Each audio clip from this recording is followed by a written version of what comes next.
Rebecca Schwartz stands on a small overlook on the north rim of Mission Bay. Right now it's low tide, so we can see a lot of the salt marsh. At high tide, this area would be inundated probably almost up to this fence line. Condos push up against this sliver of wetland known as the Kendall Frost Marsh. As we move through a little bit, we have a lot of what's called the low marsh. It's only exposed because it's low tide. The long legs and beaks of herons and egrets allow them to gracefully navigate and feed on that muddy land. We have some tidal channels that come in, so what looks like these little creeks running through here, that's where the bay water can come up and actually enter the marsh. That tidal exchange alternately floods and drains the area, letting the marsh filter impurities out of the water, much like a kidney does for the human body. This protected and managed 40-acre wetland is all that's left of about 40,000 acres of marshy habitat that used to be Mission Bay. The bay became a recreational playground thanks to dredging in the 40s, 50s, and 60s.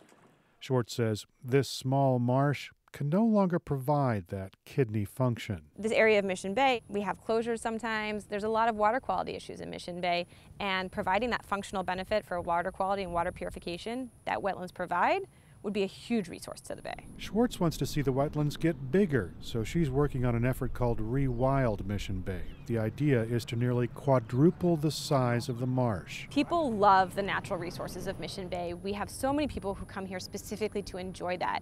As soon as they hear about this project, they get excited because it's an opportunity to have more engagement with this resource right in their own backyard. It could end up being a massive undertaking. That's because this island of wetland habitat is surrounded by development and requires human intervention to survive.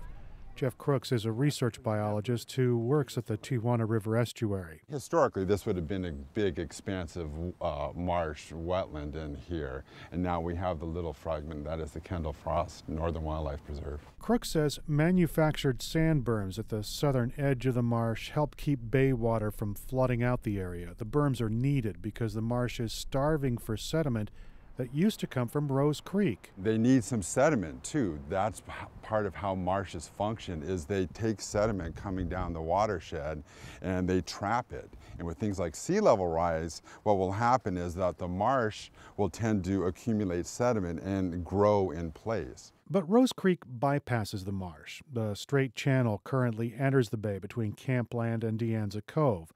Leases for both those areas are expiring soon, and the people are expected to leave the area. That land could become part of a wetland restoration project, but it's not certain. Restoring Rose Creek requires some extensive engineering work, but Crooks remains optimistic. I think we can reconnect habitats, but we can also reconnect people with nature. And that's an important part of this as well. We don't want to just block this place off. The Audubon Society's Jim Pugh holds high hopes for the project. He stands on the edge of Crown Point Beach and peeks over a short fence. It's such an invigorating thing to watch. Pugh sees an island of ecological diversity. The mud is just alive with little things, and so, there's a huge food chain that develops, and the part that we see the most, is the birds and the crabs and things like that. A bigger marsh means a bigger way station for birds navigating the Pacific Flyway.